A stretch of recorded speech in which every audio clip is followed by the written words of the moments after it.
Okay, so Shruti, thank you so much for doing this.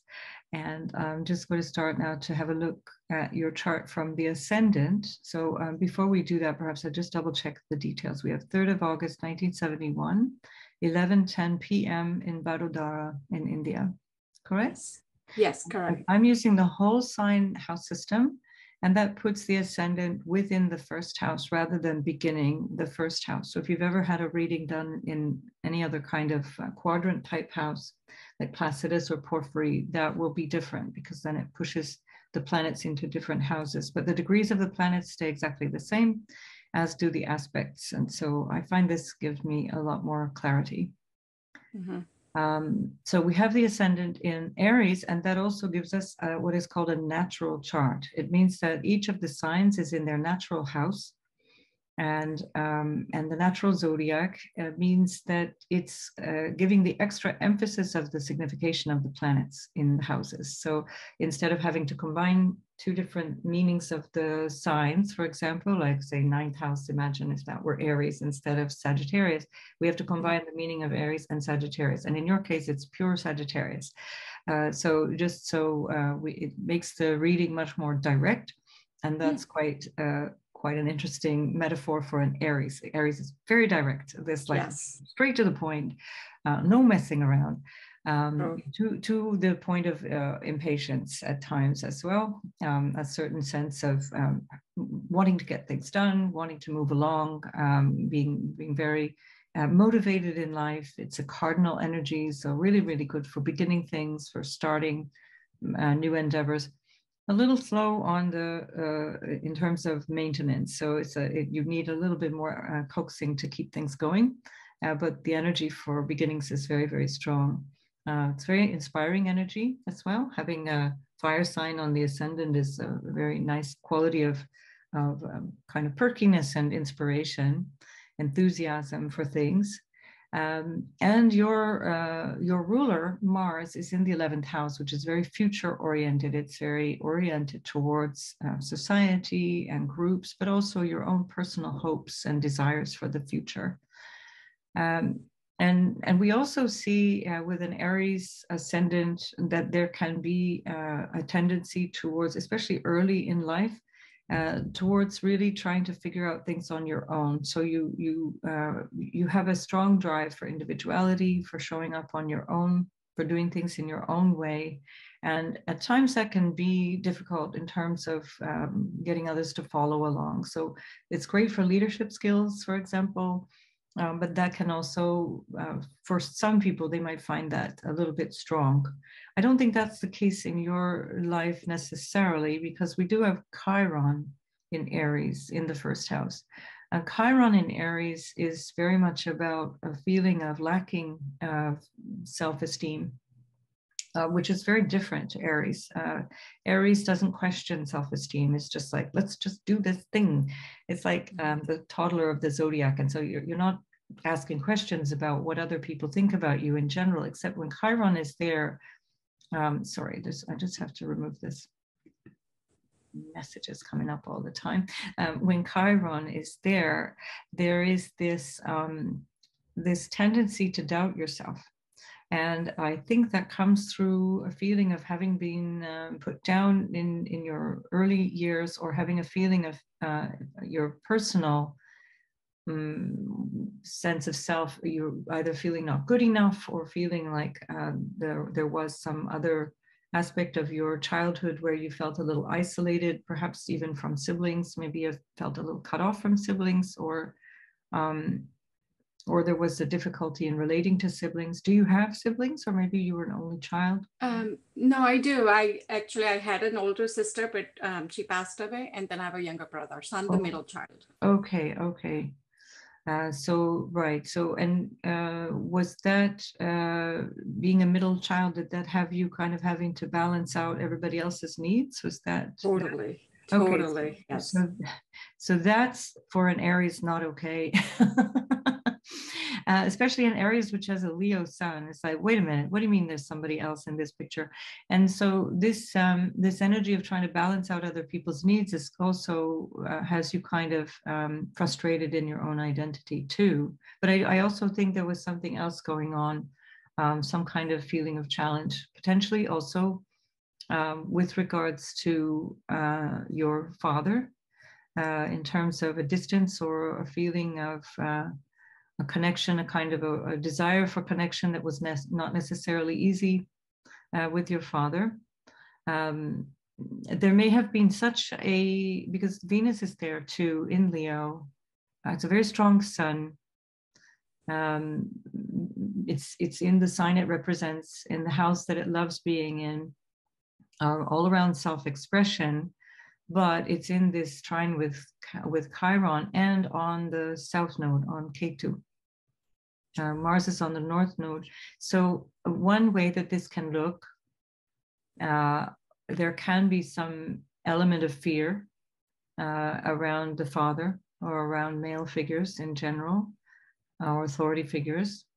But there can also be, especially this is Mars, the soldier, and then Leo, the general, opposing Mars. And I wonder if somebody in the family was a policeman or a military man, or if there was somebody in a position of authority, that your father or your grandfather may have been like that. No, not that I can think of that. I mean, with my father, I love him and he was an amazing person, but I think there was a lack of emotional connection with him. I see. Growing up. Okay. And was he quite an authoritarian type of person? No, totally mellow, laid back. Right. Okay, so interesting. We'll see what comes up later on. So this Ketu and Sun conjunction is a similar kind of story to this Chiron in Aries, which is a little bit about this feeling of not being able to show up, usually because the presence of another person is so strong. Ketu Sun is being under the influence of a person, like the father figure, for example, being under the influence. And in this case, the sun can also represent males or masculine energy in general that doesn't allow you to express yourself fully. Because the sun in the fifth, especially in Leo, a Leo sun in the fifth, is here to express yourself. It's here to be fully yourself. That doesn't mean being famous or anything like that. It doesn't mean you have to show up and dance on stage or something. It's just really being your own creative self, being here in an expression of yourself. But it's kind of blocked. And the other aspect of this that we find is that Eris is very closely conjunct to Chiron and opposed to Uranus in the seventh house. So there can be some feeling of frustration. Eris represents disruption or disruptive energy, an energy of disruption, or an energy also of feeling potentially betrayed or annoyed by inconsistency or a lack of integrity, for example. It can also be where you're pointing out hypocrisy. Or where you sort of see that kind of thing. And so this can be a challenge in terms of other relationships, because that can have you feeling a little defensive. And then that also comes into this Uranus in the eighth house of relationships in Libra, even more strongly resonant with relationships, which has you a little bit running hot and cold on relationships. And that Uranus is in a sextile to the sun. And so again, that comes back and forth in terms of feeling adequate or inadequate, can I express myself? So it's not necessarily a comfortable, you're not feeling free to show up in your own way. It's certainly what you're here to do in many ways in terms of what you plan for the future, what you would like to see, but it looks like you have a bit of a struggle getting there. That you're with Mars on Rahu, there can be outer influences which feel like a block like aggressive forces of some kind. This can be brothers as well. 11th house tends to be older siblings usually, 11th house, but nonetheless, the Mars can be men in general as well, the masculine energy. But that also signifies the Mars on the North Node can signify where there is a feeling of really having to fight for going where you want to go. So it's not coming naturally. And you're kind of having to learn how to do that. And it's almost like saying learning how to show up for yourself in terms of what it is that you want out of life, in terms of what you want out of your hopes and dreams, but even in terms of connecting with people in groups. So that may be part of the shyness that you described there. That's kind of like, not sure that you belong, or feeling it's hard work showing up and belonging to a group. It doesn't necessarily come naturally. But yet at the same time, it's kind of what you're here to go towards. So it's quite looks like it's a challenge, but it certainly seems like in the family that there's some kind of issue with the male energy that blocks you or that makes you feel inadequate. Because we're talking here about a Mars-ruled Chiron and ascendant, and we're talking about the sun in Leo, very close to Venus, which is it's not super close, but it's still within 6.5 or almost 7 degrees, 6.5 degrees, let's say. And Venus Sun, there is still, it means that Venus is hidden. She's still under the beams at that stage when she's so close to the sun. And so she's not able to really shine in the way that she could. And that describes you in terms of your feminine nature, in terms of your feminine qualities, the relationship energy.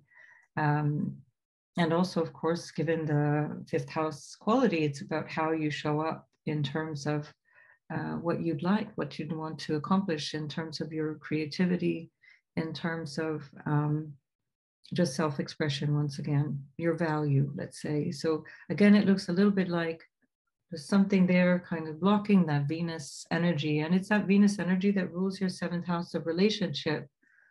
Venus herself is in a relatively broad sextile to that Uranus, but it's still worth checking out.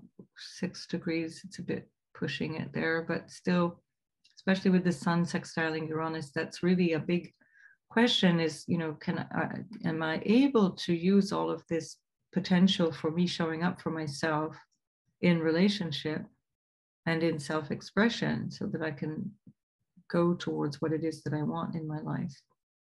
Does any of that resonate with you? Yeah, definitely. Yeah, there is something that just holds me back. Like, I know I'm confident and I have the potential, but there's just something that holds me back with my personality to kind of like have that, like that confidence to kind of say, this is me, the world, and, this is who I am. So, yeah. I wonder about your relationship with your mom. That might be the thing, because that the moon is in Capricorn in the 10th house, and that represents authority in general, parents typically. So we see the father, for example, in the 9th house, and then the parents are in the 10th house as a team, let's say. And moon in Capricorn is it's where the moon is considered to be in detriment, because it's usually in the opposite end, in Cancer, and in the house that the sign that it rules, and where it's comfortable. And when the moon is in the 10th, it's not so comfortable with that role of being out in the world. It can wax and wane just like the moon, so there can be an ambivalence around that.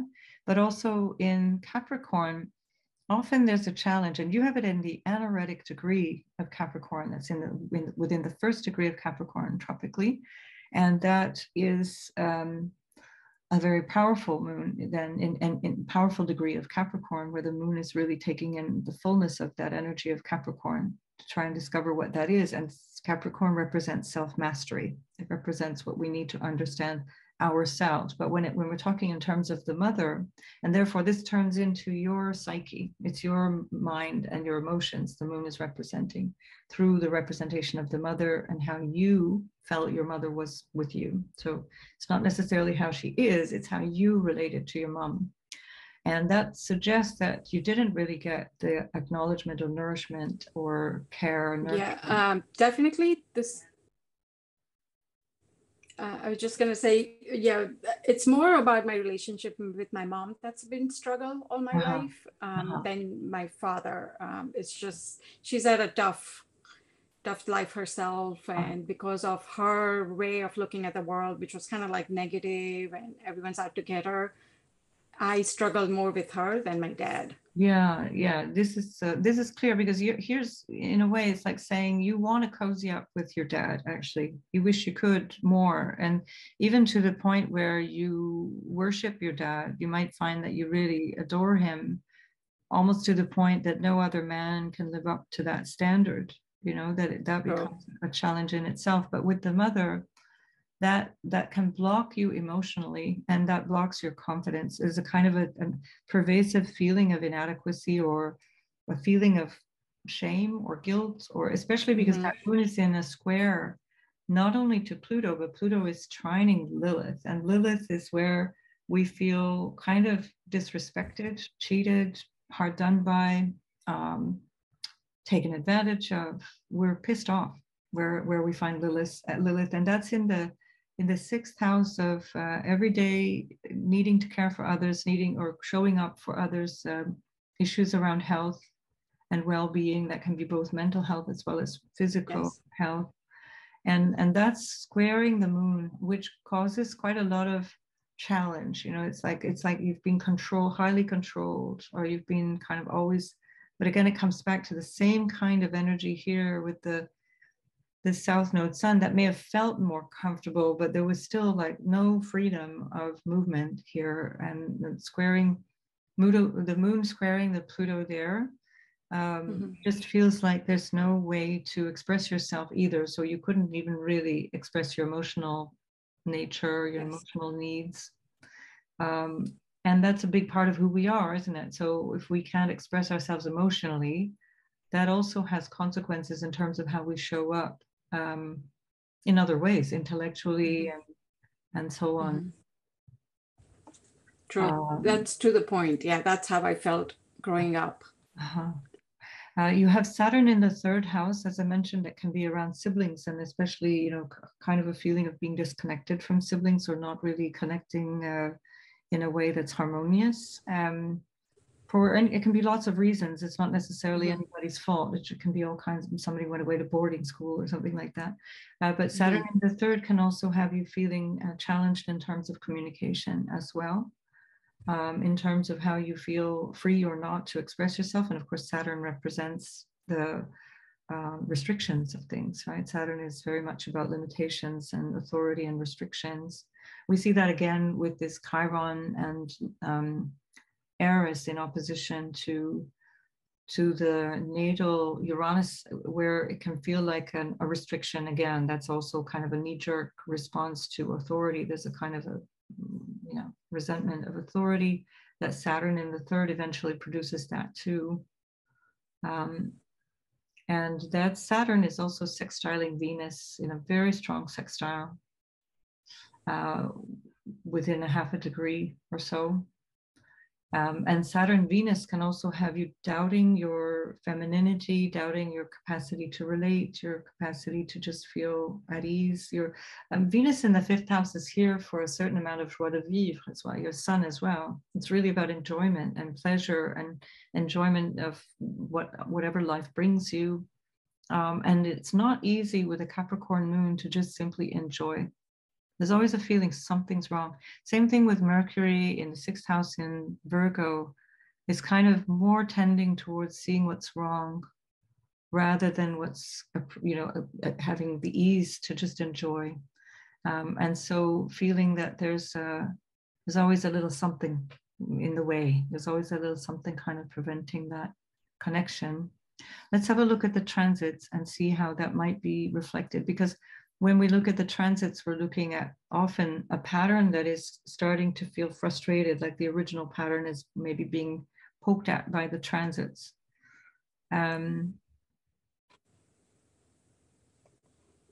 So in fact, Eris is on your ascendant almost, well, it's within a degree, within 1 degree. So that is the next couple of years, you're going to have Eris on the ascendant degree in opposition to the descendant. So this will affect relationships in terms of what you need through an expression of integrity, where you want to be honest and truthful. That's something that Pluto is also working towards, a feeling of, I need to change perhaps even my life goals. I need to change what it is that I want out of my life, what I crave in terms of connection with friends, or just what brings me pleasure and a feeling of accomplishment. Moon in the 10th house really wants to be seen. I mean, I don't even almost need to say it, but so does, of course, the Sun in Leo, Venus in Leo. You want to be seen. You're here for that. It's not. It's part of what you're here for. It's to show up and to express yourself. It's not a welcome in the sense of a selfish way of like, only look at me at the expense of all others, but it's about a leadership axis. You know, that Leo shows the way. And in a way, it's like when you liberate yourself, I'm going to try and remember, I'm going to butcher it, but I'm going to try and remember that quote from Marianne Williamson, which is something like, when you allow yourself to shine, you give permission to other people to shine. I'll send you that quote. Okay. But it's a beautiful one for you. So when you hide your light, you're actually depriving others of your magnificence, you know? And so then you're missing out on something that you've actually come here for. Yeah. And that you can then contribute going forward into a social or idealized goal of a different way of showing up. And you know, so it's not something you should be.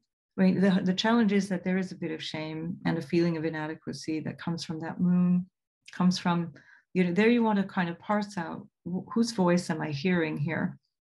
You know, is it like, are you hearing a critical voice of your mother, for example? If you think of stopping yourself from doing something that you love or just enjoying your life, are you hearing a critical, maybe teacher or one of your parents? Whose voice am I hearing here?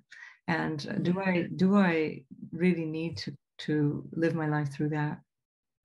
And this Pluto is quite powerfully going through the 11th house, going to completely restructure your sense of what you want out of your life. What are my future goals? It will transform the groups of people that you associate with, friends, but also connections through social endeavors, like the things that you enjoy doing. And that can be anything. It can be a spiritual group, like especially Aquarius is very forward thinking. So it might be some kind of social group that is about changing society, for example. Having an impact on society, which with that Mars there would be a really good use of, rather than being kind of feeling awkward or singled out or separated from those things, and you start to participate in a way that you bring your energy to it. And that becomes part of the quality of that North Node in Aquarius, which is a leadership within society, leadership within a group.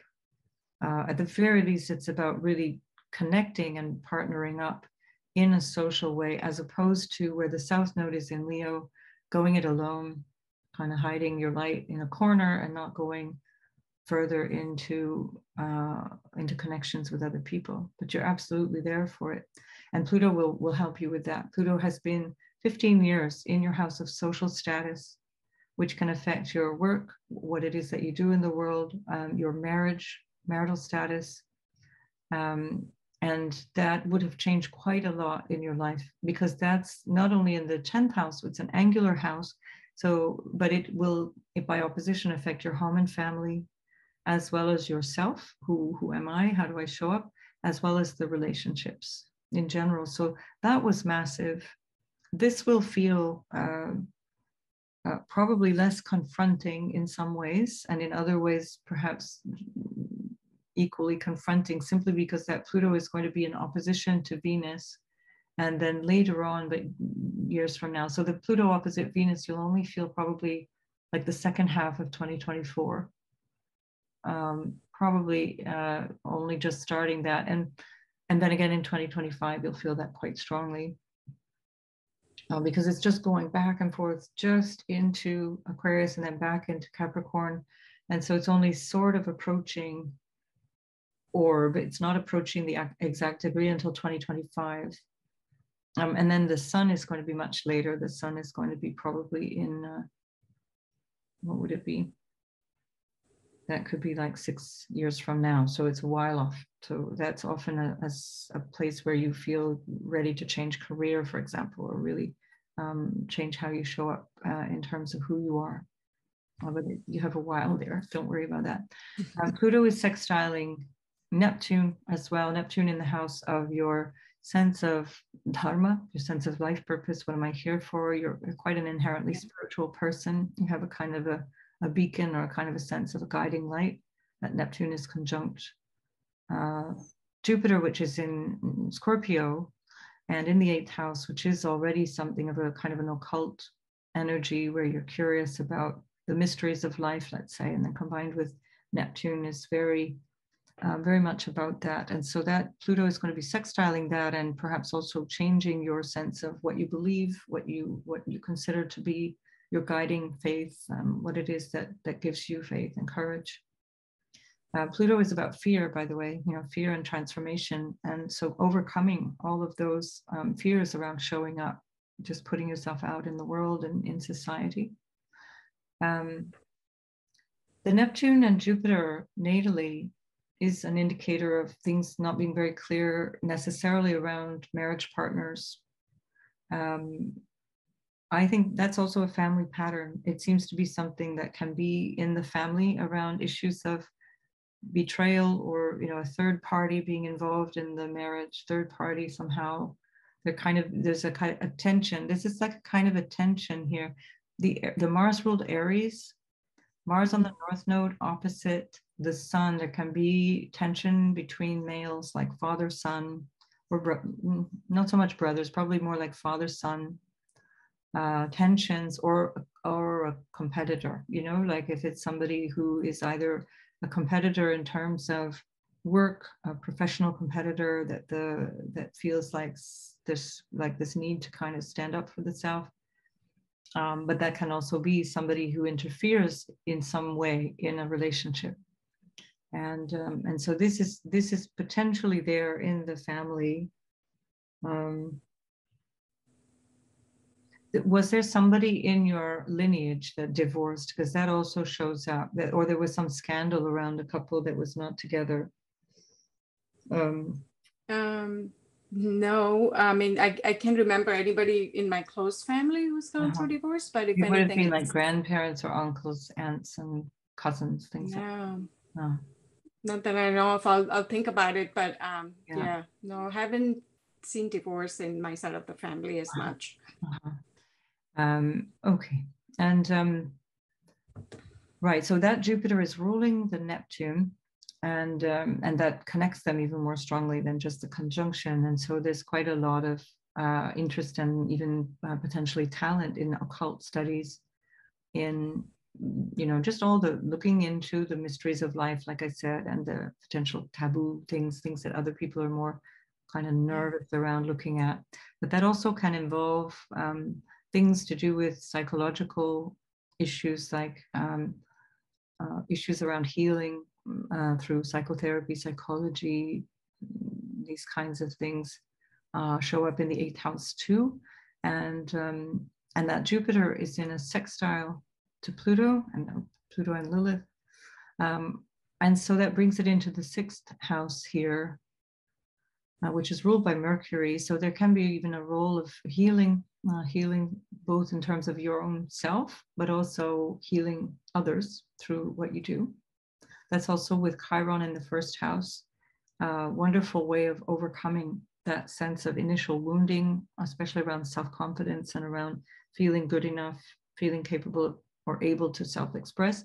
And that can also have you take on the role of a healer, for example. Teaching is another aspect of Chiron. In the mythology, he was a teacher. And then that these qualities in the sixth house here bring that in, especially with Mercury, bring that into the role of healing and teaching and communicating about things like that. Also, this Mercury is not only in a square, but it's also ruling Saturn. So I think your mind is quite good, but again, there can be some doubts around your capacities. You know, it's more of a challenge in terms of confidence than actual skill, if you know what I mean. But that creates an extra boost of the connection. So it's a square, but it's also in rulership. So Mercury kind of dominates that energy of the Saturn there. And so you can think in terms of how I want to express that work, or the thing that I'm doing is in terms of helping others, you know, in that Virgo way, which is about being a healing influence. So healing myself, healing the challenges that might be there, but also in terms of how I can show up and be a source of healing. Jupiter will be in your second house for a year, just entered in yesterday, and it's going to be there until the 25th, I think, of May 2024. Currently, as we speak, it's conjunct the moon, which is quite nice because that feels lovely. And then you're going to have Jupiter conjunct the North Node at the end of the month. So last week of May, you'll feel it, and the first week of June. And that's a lovely boost in terms of your self-esteem, in terms of a sense of who am I, what am I here for? That's quite nice. Uranus is also, but already since last year, that's a square, squaring your Mars. And so that's changing your goals based on your changing self-esteem and deciding on Mars's action, what to do, changing the way that you would want to do something. How do you want to show up and take action based on how you have understood your self-esteem, but that can also be purely and simply in terms of how you earn money, for example. But that's often tied, you know, the money that you earn and how that happens is connected to how good or bad you feel about yourself, capable or not. If you go back to July and August of last year, and especially the 31st of July and the 1st of August, we had the triple conjunction, which was Rahu and Uranus and Mars, all at the 18th degree in Taurus, in your second house. And they stayed there. I mean, it's slow moving, you know, Uranus is slow moving, the North Node is slow moving, Mars was a little bit faster, but it's rare that they conjunct. And so think back into July and August, what was going on in your life, or even from June through, even as far as from June through September, and have a sense of what was changing in terms of your own self-esteem, in terms of what you want, how you want to show it. What was my change of, what was pushing me to change my goals, changing what it is that I need to do in life, potentially in terms of your future, but also in terms of social groups and how you reach out into that, but most especially in terms of my social status. So that was where you got the first really powerful inkling of a need to change. And that's coming from a place of real desire for change. It's not it's not like something being thrust upon you, but it's a kind of a feeling of this must change, this has to change. And so that is in a sextile to your home and family that represents your childhood. That can relate also to where you understand, especially the moon rules that, where you understand what you might have picked up, especially that Chiron energy of inferiority or not feeling good about yourself, feeling shy, that picks up on this energy that says something needs to change around what makes me happy, what makes me feel secure, my psychological sense of self, my emotional sense of self, even my physical dwelling, like where do I live, how do I live, that would be also shaken up. And then of course the standing in society, what that looks like, what do I do, how do I do it out in the world. And the second house in general is the family, whatever supports you. So that's family connections and so on. And maybe that was also being shaken up, that there were things changing there where you either decided to change the way you show up within the family, or you found that you may have been sort of having to kind of go it alone for a while, where there was whatever was going on, you weren't really feeling supported in it. It may have been too much to involve the family, for example. And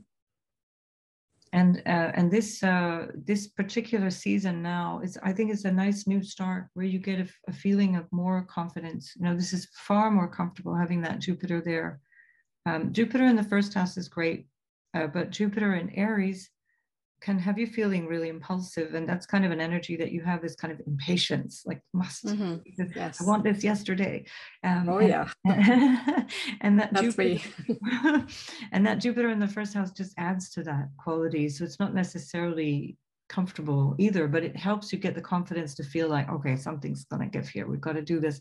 And Jupiter in the second house builds on that, but without the impatience. So now it's more like, okay, we're feeling more grounded. Definitely things are coming, new changes on the way, new things coming, but I don't need to rush headlong into this.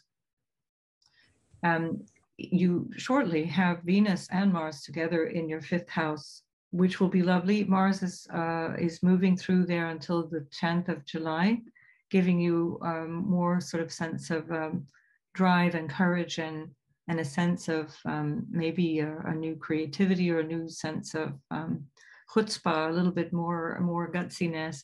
But that Venus in there is going to be your Venus return. And that's not rare. It happens kind of every year and a half-ish. So it's not like it's never happening, but it's always pleasant. When Venus comes back, you get this feeling of, again, just feeling supported and uplifted. That Venus is ruling your second house, so it's ruling that Jupiter. And so that will recall whatever's going on here in the fifth house in terms of your own self-expression and creativity. Could also be with regards to children, for example, or any business dealings that you might be involved in. That Venus is ruling your second house of money. So that not only brings you potential for income or new feeling of confidence around money, but also in terms of self-esteem as well. Venus, of course, rules your house of relationship in Libra in the seventh house. And so that's also going to have implications for your relationship, where it might feel things just ease off a little bit, where it can feel like you're more clear. Venus in Leo knows what she wants. When she's confident, she knows what she wants. By this cycle, I should think you're gaining in confidence and that you're having a clearer sense of what you need and what you want. Now, Venus is going to stay there for 4 months, which is very rare. So Mars will move into your sixth house. It's going to have you very busy, July and into August. And then Venus is going to retrograde at 28 degrees and go all the way back into the 12th degree. So she's not going to get back as far as your sun, but she does get back in terms of a conjunction to your south node. Venus, so that means that Venus crosses the south node 3 times in this time. And that's very much about what do I need to let go of in terms of how I show up creatively for myself, or any way of kind of falling back on my laurels, not making efforts. Fifth house can also be where we get a bit lazy. You know, the Venus sun can also be a little bit self-indulgent. It's like, oh, it'll be, I mean, at the end of the day, who cares? It'll be fine. But actually, of course, the craving is there, right? So Mars is there going, what do you mean it's going to be okay? We've got to work on this. And so Venus is going to be going over that south node point 3 times, which can give you a lot of information in terms of yourself as a woman, in terms of relationships, in terms of your value, in terms of second house issues with regards to money, in terms of potentially entrepreneurial things, you know, that kind of creative expression, but potentially through business as well, or through what you develop into a business, for example.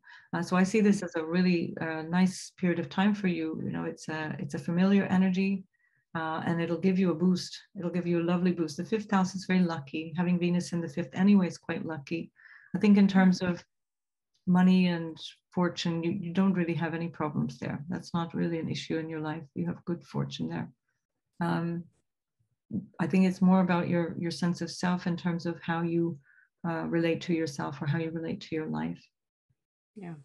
Saturn is going through the 12th house, and that can also have you feeling a little bit thrown back on yourself in terms of what is it that is going on behind the scenes. That can be with regards to your spiritual life. There can be at times a feeling of being abandoned by God, you know, this kind of feeling of, wait a minute, I'm doing everything right, and here you're still not there for me. But that feeling also of trying to put the house in order in terms of what is going on behind the scenes. Saturn in the 12th can also show you where you are your own worst enemy. And so it puts you in a position of needing to take responsibility for the things that you may not have wanted to look at. And that can be something that comes up over these next 2.5 years till February 2026, really. Saturn is squaring Saturn. This is a big change. It's a big deal change. And so if we come back to now, Saturn has already gone into the square. That would have been a month ago. You would have felt that already in end of April. Yes. And then it goes retrograde on the 11th of June. It stops at 7 degrees, turns around, goes retrograde, and goes over that degree point again. So you're going to feel this again and again through the summer, that square, the Saturn square. This is a get real moment in life. It's really putting structure in what it is that you need. And this is a profound need. It's not only spiritual, but it's unconscious. What do I need that gives me a certain courage and strength? And in your case, it's coming from potentially from spiritual practice or spiritual connection, but also it can come from the notion of ancestral healing. You know, this 12th house is ancestors. It's supported because it's ruled by that Jupiter in the 2nd house. And so that will be, I think, not such a harsh quality once it passes that 4 degrees. So it's going to go all the way back to 0. What's it doing with that? 0? So at 0 degrees, it's squaring Neptune. So which is kind of saying something similar, which is like, what do I believe? What do I have faith in? Mm-hmm. Neptune is trining Jupiter. It's another way of saying that. By transit, Neptune is trining. What do I have faith in? What do I believe? Is it real? Is it realistic? Am I seeing things clearly? Am I even seeing my husband clearly? Or you know, these kinds of important people. That can also be Jupiter's husband in a woman's chart. It can also be gurus as well, you know, people who are counseling you, taking care in terms of advice and so on. So that can be one of these messages that I would say from the 9th to the 12th. You just want to be careful that you're not falling under the illusion/delusion of some kind of teacher figure, you know, somebody who may not be what you think they are, you know, that you may not be seeing them terribly clearly. So pull in that Mercury in Virgo, which has very sharp, very clear discernment, especially squaring Saturn. So pull in more of that. So no wishful thinking here. No wishful thinking. There's going to be some structure and some personal investment required. I just noticed, of course, how did I miss that? So let's go back. Saturn is going to station retrograde opposite your Mercury. So there we have Saturn just at 7, opposite your Mercury, almost to the degree. So this is phenomenal because that's a very strong message about what, you know, how you communicate, how you show up in your everyday life. You know, how are you taking care of your well-being in terms of your health, mental health, as well as physical health? This can also have you deciding to do something different in terms of your everyday work based on something that you realize is no longer working for you, no longer good for you. So that's quite interesting. And so of course that happens by station. And so it's not really like it's getting 2 passes, it's just getting a big time pass. So it's almost the entire month of June. And then Saturn, of course, goes back to 0, messes around with Neptune. It's messing with your moon as well at 0. So you already had that in March. Now you're getting it again in October, November, December.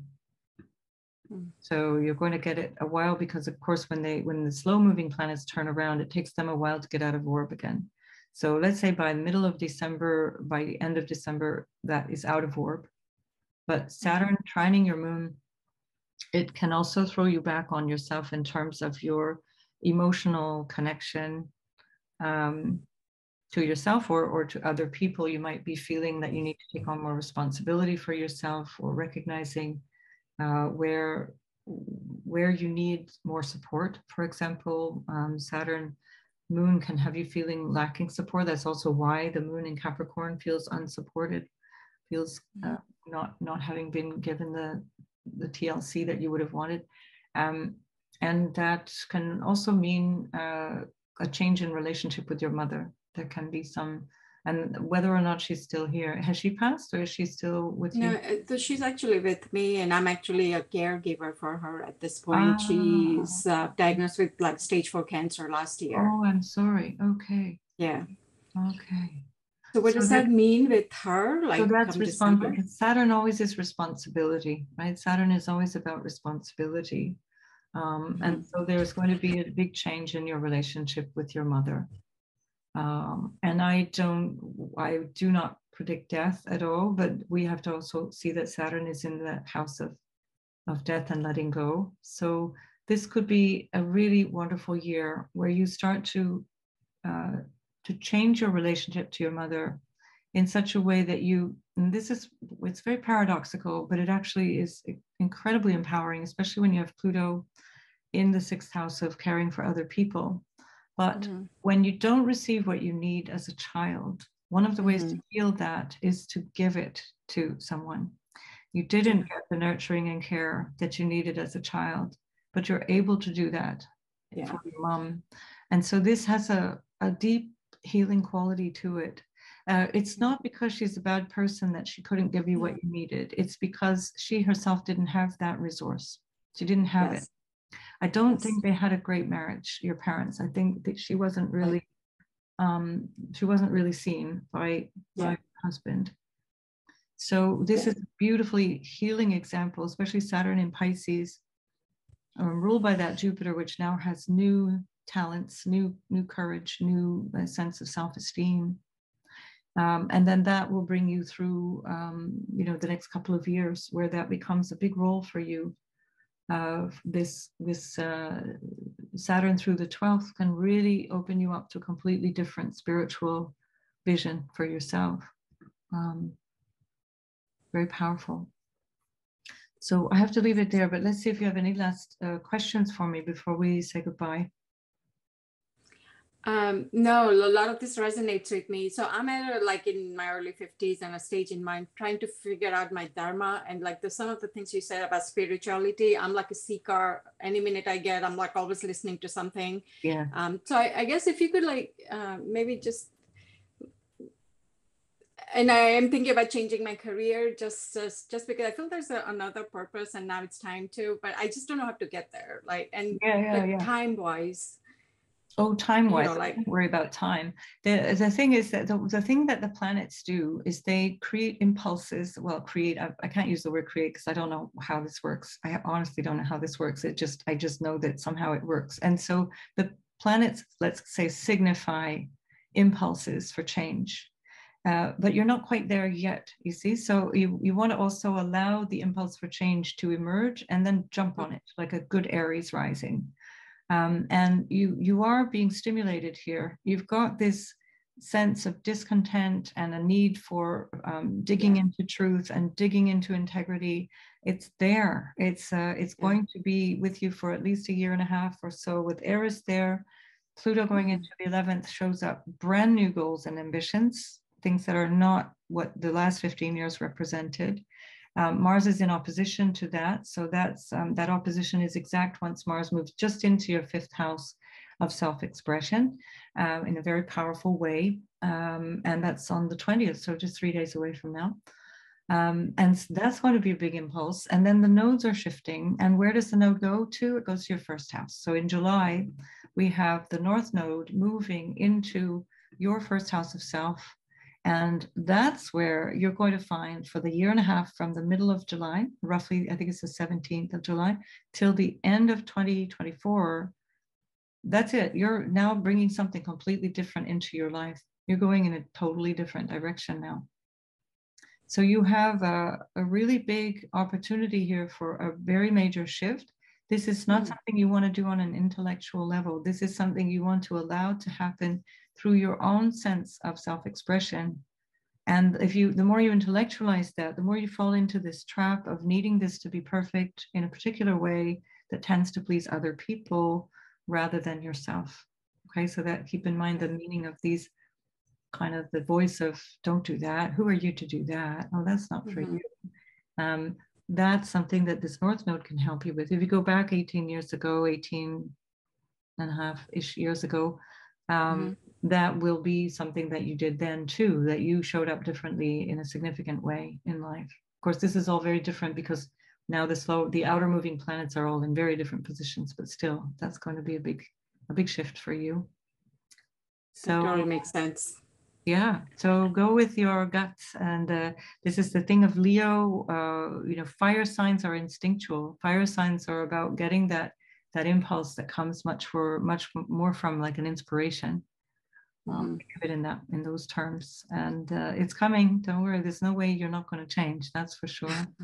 Oh boy, yes. Okay, I mean, I'm excited in a way, good for you. Looking forward to what the year ahead lies. So thank good. you so much. I'm You're so grateful, welcome. Susan, You're so for You're providing this. Okay. Thank you. I'll see you Bye. again. Bye-bye.